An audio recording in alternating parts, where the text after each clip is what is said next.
Hello friends, இன்றைக்கி வீடியோவில் பார்க்க போகிறது ரோஜா செடியில் தளிரே வரல, மொட்டே வரல அப்படின்னா அது போல் இருக்கிற செடிக்கு, ரோஜா செடிக்கு நிறைய தளிர் வச்சு நல்லா பூக்கிறதுக்கு எப்படி பராமரிக்கிறத பற்றி நம்ம பார்க்க போகிறோம். வீடியோக்குள்ளே போகிறதுக்கு முன்னாடி புதுசாக பார்க்குறவங்க நம்ம சேனலை சப்ஸ்கிரைப் பண்ணிக்கோங்க.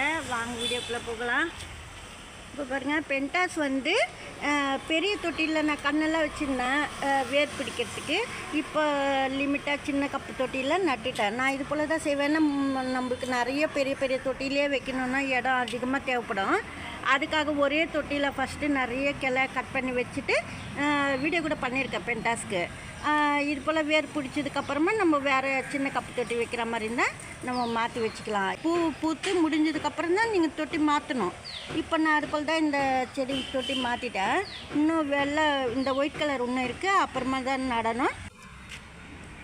இப்போ ஒரு ரோஜா செடியில் பூக்கலை தளிரே வைக்க மாட்டேங்குது அப்படின்னா நீங்கள் குச்சியாக இருந்தால் கூட நான் சொல்கிற மாதிரி நீங்கள் செஞ்சிங்கன்னா நல்லா தளிர் வைக்கும். அதே சமயத்தில் பூக்கள் கூட நல்லா பூக்கும். ஒரே ஒரு குச்சி இருக்குது, இல்லை எல்லா குச்சிலையும் தளிரே இல்லைன்னா எப்போவுமே வந்து ரோஜா செடிக்கு காய்கறி வேஸ்ட் வந்து நீங்கள் என்ன காய்கறி வச்சுருக்கீங்களோ அதாவது தோலெல்லாம், அந்த காய்கறி வேஸ்ட்டெல்லாம் நீங்கள் வந்து தண்ணியில் ஊற வைக்கணும். தண்ணியில் ஊற வச்சுட்டு கொஞ்சமாக ஒரே ஒரு பனானா பீஸும் ஒரு பிடி காய்கறி வேஸ்ட்டும் 1 லிட்டர் தண்ணியில் நல்லா ஊற வச்சுட்டு 3 டேஸ் ஃபர்மெண்ட் பண்ணிவிட்டு அதுக்கப்புறமா கொஞ்சமாக வந்து இப்போ ஒரு சின்ன கிளாஸ் அந்த வாட்ரு எடுக்கிறீங்க, காய்கறி வேஸ்ட்டு வாட்ரு.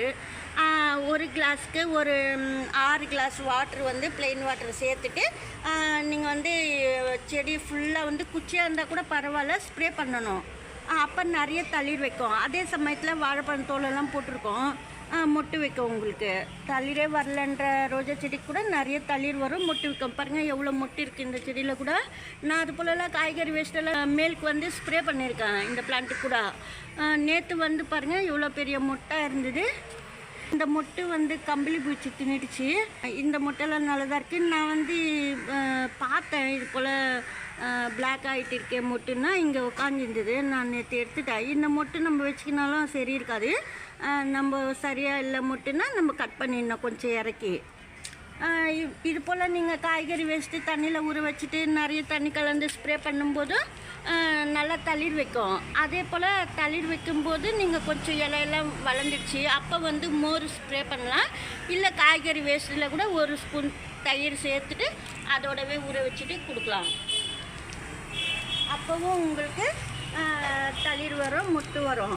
அதே சமயத்தில் ஆனியன் பீல்ஸு கூட சேர்த்துக்கணும், வெங்காயத்தோல் கூட சேர்த்துக்கணும். அப்போ தான் நல்லது.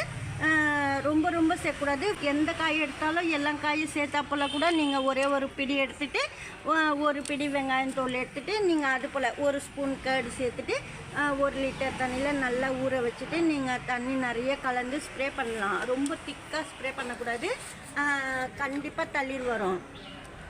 சப்போஸ் ரொம்ப நாளாக அப்படியே இருக்குது குச்சியானா நீங்கள் 1 ஸ்பூன் வந்து தேன் சேர்த்து அதுலேயே சேர்த்துக்கலாம். தேன் சேர்த்துக்கலாம். அப்போவும் நல்லா தளிர் வைக்கும். பூக்கள்லாம் கூட நல்லா, அதாவது இலை பார்க்குறதுக்கு பூக்கள் நல்லா பெட்டல்ஸ் எல்லாம் நல்லா வரும். அதுக்காக சொல்கிறேன் நான். ரோஜா செடியில் தளிர் வந்து மொட்டு வச்சதுக்கப்புறமா நீங்கள் கொஞ்சமாக வந்து வேப்ப முன்னாக்கு சாயிலுக்குள்ளே தூவி வைக்கலாம். இல்லைன்னா வேப்ப இலை கூட நீங்கள் சாயிலுக்குள்ளே பாட்டுக்குள்ளே போட்டு வைக்கலாம். கொஞ்சமாக தான் போடணும், நிறைய போடக்கூடாது வேப்ப இலை.